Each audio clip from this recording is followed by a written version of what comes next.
సాధువు గారి చిలుక. ఒక యాత్రికుడు అడవి మార్గంలో ప్రయాణం చేస్తున్నాడు. చాలా అలసిపోయాడు. అందువల్ల అతను ఒక చెట్టు నీడలో విశ్రమించాలని నిశ్చయించుకున్నాడు. పక్కనే గల ఒక పెద్ద చెట్టు నీడలో కూర్చుని కునుకు తీయసాగాడు. ఇంతలో అతనికి ఒక భయంకరమైన స్వరం వినిపించింది.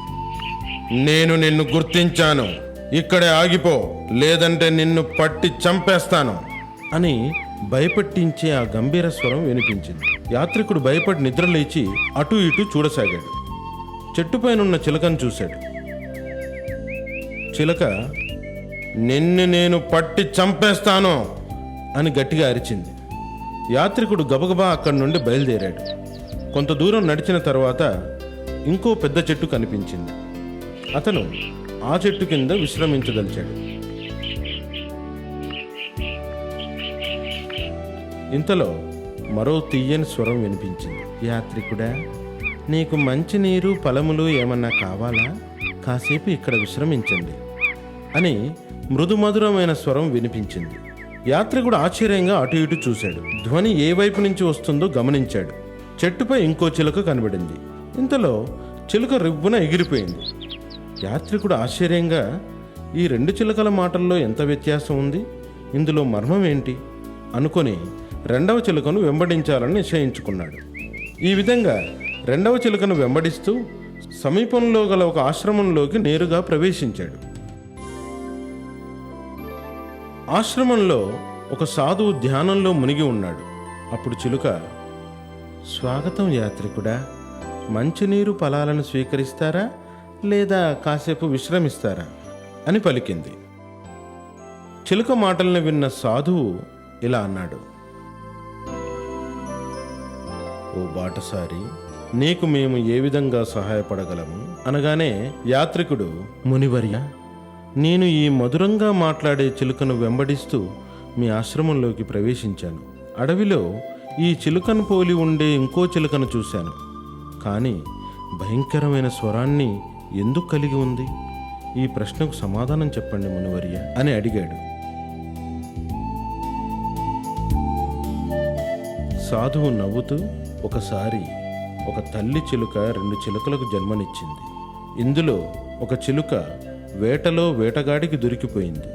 రెండవది చెట్టు నుండి పడిపోయింది. అది తీవ్రంగా గాయపడి ఉన్నది. దానిని రక్షించి ఆశ్రమానికి తీసుకువచ్చాను. ఆశ్రమంలో నేను నా శిష్యులకు చెప్పే మంచి మంచి కథలు పాఠాలని వింటూ పెరిగి పెద్దదయింది అని ముగించాడు. ఇందులో నీతి, పుట్టుకతో సంక్రమించే లక్షణాల కన్నా పెరిగిన పరిసరాల ప్రభావం ఎక్కువగా ఉంటుంది. తెలుపు రంగు కాకి. ఒకసారి ఓ కాకి గ్రామంపై నుండి ఎగురుతూ ఉంది. అది కిందకు వచ్చి ఓ గోడపై కూర్చొని ఆహారం కోసం వెతుకుతూ అటు ఇటు చూడసాగింది. హఠాత్తుగా ఆకాశంలో పెద్ద ఉరుము ఉరిమింది. కాకి భయపడి పట్టుదప్పి కింద పడిపోయింది. అది నేరుగా గోడలకు రంగులేసే డబ్బాలో పడిపోయింది. ఆ డబ్బా తెలుపు రంగుది. ఎంతో కష్టంగా ఆ డబ్బా నుంచి బయటకు వచ్చిన కాకి దగ్గరలోని చెరువు వద్దకు వెళ్ళింది. చెరువు నీటిలో తనను తాను చూసుకుంది. అందులో తెలుపు రంగు కాకి కనబడింది. చుట్టూ చూసుకుని ఎవరూ లేరనుకొని, ఓ, ఇది నా ప్రతిబింబమే అంటూ తెల్ల రంగు కాకిగా తనను తాను గుర్తించుకుంది.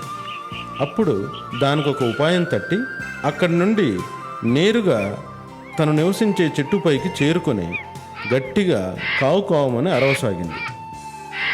దాని అరుపులు విన్న కాకులు దగ్గరగా వచ్చాయి. అవి ఈ కాకిని చూసి, ఈ పక్షి మనతో సమానంగా కావు కావుమనే అరుస్తోంది, కానీ దీని రంగు తెలుపుగా ఉందేమిటి అని ఆశ్చర్యపడ్డాయి. అది గమనించినటువంటి మన తెల్లకాకి, మిత్రులారా, నేను వనదేవుని దూతను. అతను నన్ను మీకందరికీ రాజుగా ఉండమని ఆదేశించారు. ఈ రోజు నుండి మీరంతా నన్ను గౌరవించాలి, నేను ఆదేశించినట్లు వినాలి అని పలికింది. దాంతో మిగతా కాకులని నిర్ఘాంతపోయాయి. అవన్నీ తెల్ల రంగు రాజు కాకిని విశ్వసించాయి. ఈ ప్రకారంగా తెల్ల రంగు కాకి రాజయింది. ఒకరోజు విపరీతమైన వర్షం కురియసాగింది. అన్ని కాకులు తమను తాము రక్షించుకోవడానికి ఎత్తైన చెట్లపైకి, పెద్ద పెద్ద ఆకుల కిందికి చేరుకుంటున్నాయి. వర్షం ఉధృతి విపరీతమైంది. అందువల్ల పెద్ద కొమ్మల కింద ఉన్న కాకులు కూడా తడిసిపోయాయి. ఇలా కాకులన్నీ నీటిలో తడిసిపోయిన కారణంగా తెల్లకాకి కూడా పూర్తిగా నీటిలో తడిసిపోయింది. కాసేపటి తర్వాత మిగతా కాకులన్నీ రాజుగారి వంక చూశాయి. చూసి చూడగానే విపరీతమైన ఆశ్చర్యానికి గురయ్యాయి. ఎందుకంటే రాజుగారి మీద ఉన్నటువంటి తెల్లటి రంగు వర్షం నీటికి నెమ్మదిగా కరగసాగింది. అది గమనించి రాజుగారు కంగారు పడ్డారు. మిగతా కాకులన్నింటికి జరిగిన మోసం అర్థమైంది. ఈ రాజుగారు తమలాంటి మామూలు కాకేనని, తెల్ల రంగు పూసుకొని తమను మోసం చేసిందని అర్థమయ్యి కాకులన్నిటికీ విపరీతమైన కోపం వచ్చింది. దాంతో తెల్లకాకి మీదికి మూకుమ్మడిగా దాడి చేశాయి. నల్లగా మారిన తెల్లకాకి ప్రాణాల్ని కాపాడుకోవడానికి వీటన్నిటి నుంచి తప్పించుకొని అడవి నుంచి పారిపోయింది. అలా కాకికి తాను చేసిన తప్పుకు చక్కటి గుణపాఠం నేర్చుకుంది. ఇందులో నీతి, నీవు నీవుగానే ఉండు, అనవసరపు డాంబికాలకు వెళ్ళకూడదు. టోపీవాలా తెలివితేటలు. ఒకసారి టోపీవాలా టోపీలు అమ్మడానికి ఒక గ్రామానికి వచ్చాడు. అది ఎండాకాలం. మధ్యాహ్న సమయం 2 గంటలైంది. దారిలో పచ్చని నీడనిచ్చే చెట్టు కింద విశ్రమించాలనుకుని ఆ చెట్టు కింద కూర్చున్నాడు. వెంట తెచ్చుకున్న భోజనం చేసి కాసేపు నిద్రించాలనుకున్నాడు. తన వద్దనున్న రంగురంగుల టోపీల సంచిని తలపక్క నుంచి నిద్రపోయాడు. అలా గాఢ నిద్రలోకి చేరుకున్నాడు. ఇంతలో ఓ కోతుల గుంపు చెట్టు కిందకు వచ్చి టోపీ వాళ్ళ తలపక్కనున్న సంచిని చూశాయి. ఆతృతగా సంచిని తెరిచాయి. అందులో రంగురంగుల టోపీలను చూసి, మనుషులు టోపీలను తలపై ధరిస్తారు కనుక మనిషిని అనుకరించే స్వభావం ఉన్న కోతులు టోపీలను తమ తలలపై ధరించాయి. ఓ కోతి ఎరుపు, ఇంకో కోతి నలుపు, మరో కోతి తెలుపు, అలా కొన్ని పసుపు ఎరుపు రంగు కలిసినటువంటి టోపీలను ధరించి నెమ్మదిగా చెట్టు మీదికి చేరుకున్నాయి. ఇదేమీ తెలియని టోపీవాలా హాయిగా నిద్రిస్తూ ఉన్నాడు. కాసేపటి తర్వాత టోపీవాలా నిద్ర నుంచి లేచాడు. టోపీల సంచి ఖాళీగా ఉండడం గమనించి చెట్టుపై కోతుల శబ్దం విని తలపైకెత్తి చూశాడు. కోతుల గుంపు టోపీలు ధరించి ఆటలాడుకుంటున్నాయి. టోపీవాలా కోపం వచ్చి పిడికిలి బిగించి కోతుల వైపు చూపించాడు.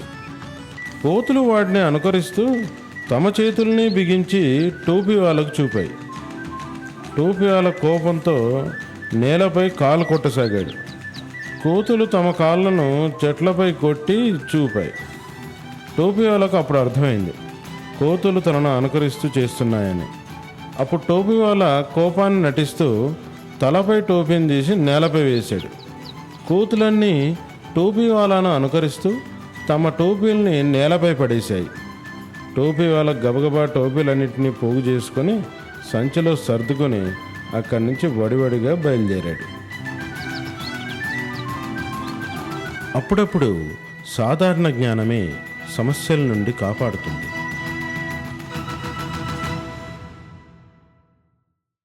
ఒకరోజు ఒక పెద్ద వ్యాపారస్తుడు విజయనగరానికి విచ్చేశాడు. మహారాజు గారు అతన్ని సాదరంగా ఆహ్వానించి ఆతిథ్యమిచ్చారు. ఆ వచ్చిన వ్యాపారి మంచి భోజన ప్రియుడు.